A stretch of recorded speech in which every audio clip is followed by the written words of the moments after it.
Bonjour à tous et bienvenue sur No Pay, No Play, le podcast dédié à la publicité sur Facebook qui vous est proposé par la J7 Academy. Aujourd'hui, on se retrouve pour un épisode qui est un petit peu spécial, ok?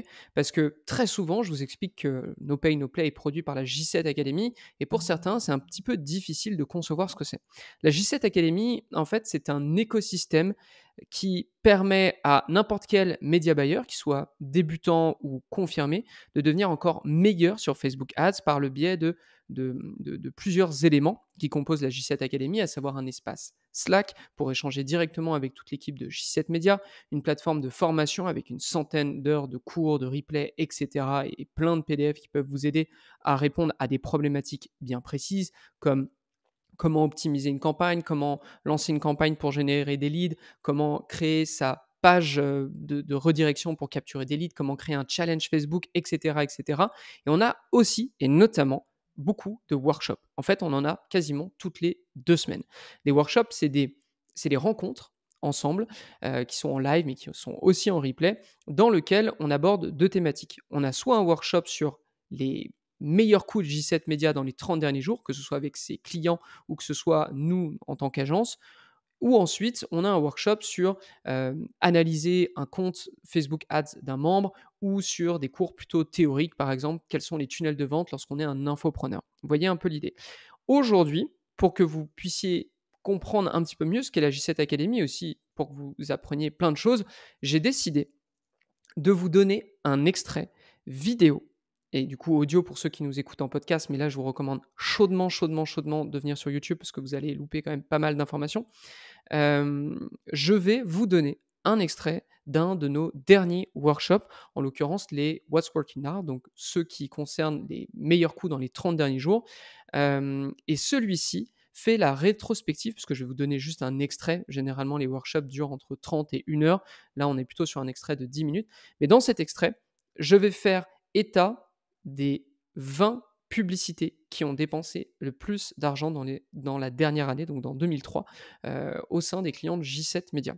Ok, donc je vais vous parler de ces publicités et je vais surtout vous expliquer ce qu'on peut en apprendre et ce qu'on peut en attendre du coup si on réitère l'expérience sur nos propres comptes. Sans plus tarder, je vous lance l'extrait. Bonjour à tous et bienvenue sur le What's Working Now de janvier 2024. J'espère que vous allez bien.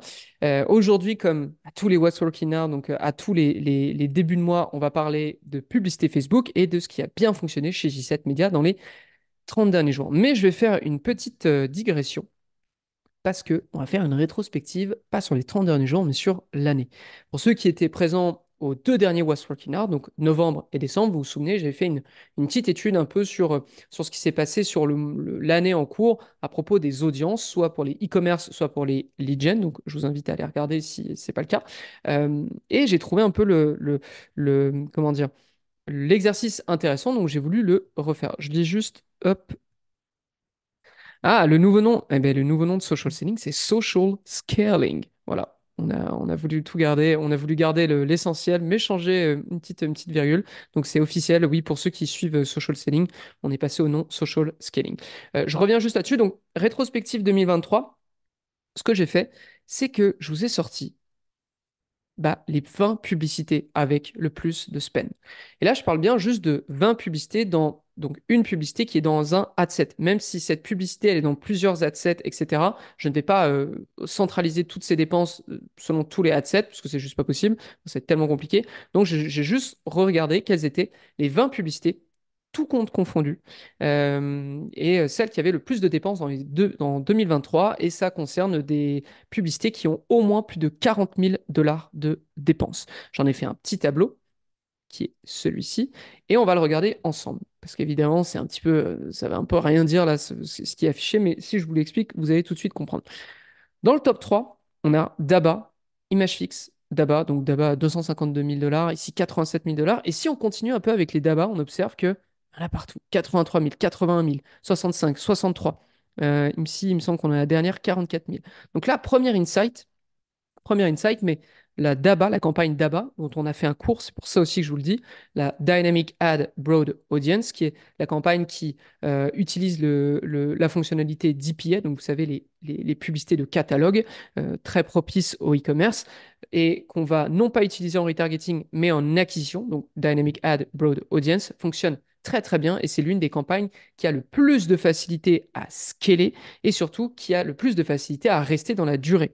Pour ceux qui sont avec nous depuis plus d'un an, je dirais, je vous renvoie à What's Working Now de décembre 2022 dans lequel on vous parlait d'une DABA qu'on avait lancée et non pas une DABA un peu générale avec le catalogue et on voit ce qui se passe. Non, on avait fait un catalogue multi-feed, c'est-à-dire qu'on avait pour chaque audience une collection. Par exemple, donc on est sur un e-commerce, on va tester une DABA juste avec la collection Snowsuit, juste avec la collection Holidays, Fashion, Outerwear, etc., etc. Comme ça, on pouvait vite voir ce qui fonctionnait pas et on pouvait augmenter, scaler ce qui fonctionnait. Ça, c'était en 2022 et vous vous doutez bien que cette campagne, et notamment une des publicités qui est à l'intérieur, elle fait partie du top 20 des publicités avec le plus de dépenses. Donc ça veut dire qu'elle est en ligne depuis quasiment un an et bientôt et demi. Euh, donc ça fonctionne plutôt bien. Si je reviens un peu dessus, on regarde Daba, donc, qui fait le top 3, top 1, on regarde que Image Fixe, top 2. Image Fixe, on est à top 6, top 7 peut-être. Et on regarde image fixe, on en a encore plein. Et je parle même pas des carousels, je parle vraiment de l'image fixe. Et là, c'est un autre point qui est assez intéressant, c'est contrairement un peu à la doxa ambiante qui dit que Facebook Ads, vous devez absolument faire de la vidéo, vous devez absolument faire du UGC, etc. La réalité, c'est que l'image fixe continue de fonctionner, c'est loin d'être mort, ok? Et surtout, l'image fixe, c'est quand même intéressant parce que c'est une des publicités les plus faciles à faire en termes de format. Si vous devez utiliser la vidéo, vous devez filmer forcément quelque chose, c'est toujours beaucoup plus complexe, alors que l'image fixe, et on aura l'occasion d'en reparler, vous pouvez utiliser Dali, vous pouvez utiliser Midjourney, bref, vous pouvez utiliser l'IA de façon super simple. Donc encore une fois, contrairement à ce qu'on pense, la vidéo ne fait pas tout. Preuve en est, on a au moins 5, 6 meilleures pubs, du moins avec le plus de dépenses, qui sont dans le top 20 en 2023 et qui sont des images fixes. On enchaîne. Parmi ces publicités, je vais vous les présenter évidemment. On a par exemple des publicités de type vidéo, donc face caméra, UGC, témoignage, comme cette publicité ici où on est à quasiment 2 minutes 20 de longueur. Ici, on a une autre vidéo de démonstration du produit. Pour le coup, là, on est autour de 30 ou 1 minute de mémoire. Vous notez aussi que forcément, vu qu'il y a beaucoup de dépenses, on observe quand même que l'interaction sur la publicité est énorme. Alors là, je ne l'ai pas mis, mais pour les autres, vous le verrez. Et là aussi, si vous êtes là depuis au moins 2 mois, je vous ai déjà parlé de cette publicité. Et c'est marrant parce que on commence à tourner autour de ce genre de pub. Vous savez, pour les infopreneurs, les coachs, avoir une publicité de type un visuel image fixe et à côté, donc là je l'ai évidemment coupé, mais à côté un titre et un encart en fait avec un texte, un peu comme un encart journalistique. Vous voyez, vous avez un journal et vous avez un carré, vous avez une bannière de display sur un magazine en ligne, vous avez ce genre de visuel, et bah ça fait quasiment 3 fois de suite que ça fonctionne très très bien. Donc moi-même, je m'engage, vu que ça fonctionne bien pour les infopreneurs et tout ce qui est coach, je m'engage avec G7 Media à essayer de le tester sur les 30 prochains jours et vous dire si mon test a fonctionné ou pas. Donc ça, c'est concrètement, c'est quelque chose que je peux vous encourager à faire. On enchaîne avec d'autres publicités. On a évidemment donc, le fameux carrousel. Donc là, rien d'intéressant. Rien d'intéressant ici, je dirais, c'est juste pour rappeler que ça existe. On a pour le coup quelque chose qu'on fait moins, je l'admets, c'est les schémas. Ok. Et c'est pour ça que je vous ai parlé aussi de Midjourney et de Dali, parce que c'est hyper facile de maintenant faire ce genre de visuel. Ça attire l'attention, c'est pas une photo, mais là en l'occurrence, ça a des couleurs vives, donc je pense que c'est intéressant pour ça que ça marche. Mais globalement, quelque chose peut-être à pousser de votre côté comme d'une autre et en faire beaucoup plus. On a aussi, donc là, c'est pas une vidéo, mais en soi, c'est un GIF, c'est-à-dire que c'est une image juste un petit peu animée. Ça dure 4 secondes et ça revient. Globalement, là, vous avez tous les éléments. C'est juste que les éléments apparaissent spontanément au fur et à mesure du GIF. Donc, ça encore, c'est quelque chose qui fonctionne bien. Et ensuite, on va terminer avec tout ce qui est carrousel DPA, donc les broad, comme vous le connaissez déjà, et la fameuse image fixe de type élément familier. Pourquoi je parle d'éléments familiers? Eh bien, c'est très simple, c'est parce qu'on a un peu le côté recherche Google, recherche sur un moteur de recherche, et vous avez les résultats qui sont juste en dessous. Donc, si on a une petite synthèse à faire de tout ce qu'on a vu, on a vu que dans les plus grosses publicité. Dans les vidéos, on retrouve du fast caméra, démonstration produit, GIF. Et dans les images fixes, on va retrouver des schémas, des éléments familiers. Et je pense que je vais vous dire, mais les éléments familiers, c'est le truc que je préfère. Et l'encart presse que je vais me presser de tester moi-même pour J7 Media. On note aussi que une bonne publicité, c'est une publicité qui génère de l'interaction. Vous avez vu, quasiment aucune des pubs que je vous ai montrées est en dessous de 1000 likes. Je dis quasiment aucune parce qu'il y a juste celle-ci. Tout le reste est au-dessus de 1000 likes avec des centaines de commentaires, du partage, etc., etc. Donc, c'est quand même assez intéressant de voir que une bonne pub, c'est finalement une pub avec laquelle les utilisateurs ont une bonne expérience sur la plateforme. Et j'ai fait exactement le même travail avec 20 audiences. Les 20 audiences, peu importe que ce soit des tests ou pas. Pourquoi je vous dis ça? Parce que dans le What's Working Now de décembre et de novembre, comme je l'avais dit en préambule, j'avais déjà fait un test, à savoir j'avais déjà fait ce travail, à savoir dans nos campagnes de test, vous vous souvenez, parce qu'on lance des campagnes uniquement dédiées au testing d'audience, quelles sont les audiences qui marchent le plus, quelles sont les audiences qui marchent le moins, etc., etc. J'avais fait ça pour des e-commerce, j'avais fait ça pour des infopreneurs, donc j'en ai dit quand même beaucoup là-dessus. Là, ça va être un petit peu plus court, mais c'est juste, je voulais éviter de me répéter, mais il y avait quand même deux, trois trucs qui étaient intéressants. Donc, deux choses ici. J'ai sorti les audiences avec le plus de dépenses. Et là, c'est juste une audience, peu importe le compte. On est au-dessus de 80 000 dollars généralement pour ces audiences. On regarde la première, une broad. OK?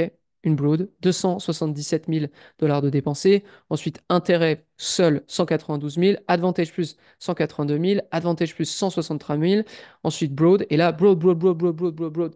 OK? Et si vous étiez là sur les précédents What's Working Now, je ne sais pas si vous vous souvenez, mais j'avais dit ça lors de nos campagnes de test. Là, on fait que tester des audiences, pas des campagnes evergreen. Généralement, on retrouvait beaucoup du Advantage plus, de la lookalike et surtout des critères d'intérêt. Et j'ai mentionné, disons un peu au nez, je l'admets aujourd'hui, un peu au nez, mais maintenant ça me donne raison, donc je peux l'avouer.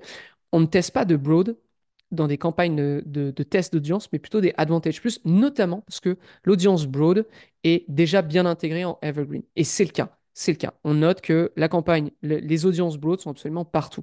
OK? Donc, la broad reste l'audience avec le plus de chances de scaler et notamment le plus de chances de rester. Ensuite, deuxième point, on regarde broad, intérêt, Advantage plus, lookalike, retargeting.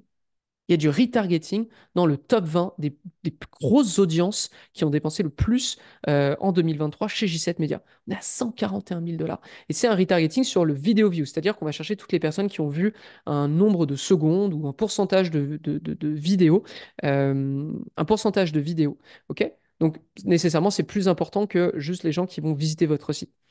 Et on observe que en top 9, on est encore sur un retargeting de vidéo view à 121 000 dollars. C'est-à-dire que par rapport à des grosses audiences, du coup du broad, advantage, etc., on a quand même des audiences de retargeting qui arrivent à encaisser des bons budgets et en plus de ça, à durer sur le long terme. Ok. Pourquoi je veux vous le pointer du doigt? C'est parce que, à nouveau, c'est aussi un truc que j'entends pas mal, mais le retargeting sur Facebook Ads, c'est mort. Je pense pas. Je pense vraiment pas. Le retargeting n'est pas enterré en l'occurrence, parce que si ça fonctionnait pas, si c'était tant du gaspillage publicitaire que ça, on l'aurait pas dans le top 20 des audiences avec le plus de dépenses. Ce que je pense du retargeting, c'est que c'est certain, et on l'a vu à deux reprises sur les What's Working Now et vis-à-vis des travaux que j'ai pu vous rendre, euh, un gros compte, nécessairement, ne peut pas scaler sur du retargeting. Ça, c'est sûr. OK? C'est-à-dire que la... Ouais, juste bien vous muter, excusez-moi. Bien vous muter, hop, hop, voilà, bien vous muter. On aura les questions après. Le retargeting, ça va avoir un budget assez important au démarrage, c'est certain, mais c'est certain aussi que plus le compte va scaler, plus j'ai observé que la part du retargeting dans le budget global diminue. Mais ça ne veut pas pour autant dire qu'on l'oublie. C'est une campagne qui génère de l'argent, c'est une campagne qui génère des gros profits par rapport au coût qu'on doit aller chercher, donc c'est encore super fonctionnel. Et on termine cet extrait sur cette information. J'espère que ça vous a plu, j'espère que vous avez compris un petit peu mieux ce qu'était la J7 Academy. Vous voyez, on donne beaucoup d'exemples, on donne beaucoup d'apprentissage et là, c'était vraiment un extrait sur, une trentaine de minutes ou même 1 heure de workshop et ça, vous en avez toutes les 2 semaines dans la J7 Academy. Donc si ça vous intéresse, si vous avez envie de devenir meilleur sur Facebook Ads, mais surtout le rester et comment on le reste? Bah, grâce à ce genre de workshop qui vous donne le tempo sur ce qui fonctionne en ce moment sur J7 Media et surtout du coup sur Facebook Ads, eh bien je vous encourage à venir,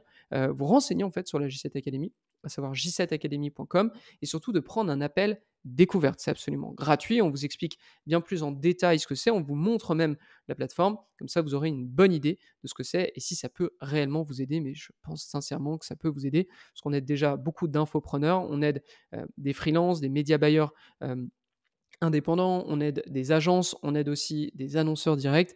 Donc l'idée, c'est surtout de vous aider à devenir meilleur, qu'importe ce que vous faites, que vous soyez en que vous suiviez des e-commerce, que vous suiviez des lead gen, des infopreneurs, bref, tout le monde. Donc ceci conclut le No Pay, No Play du jour. J'espère que vous avez apprécié l'épisode et quant à moi, je vous donne rendez-vous au prochain épisode de No Pay, No Play. À très vite tout le monde.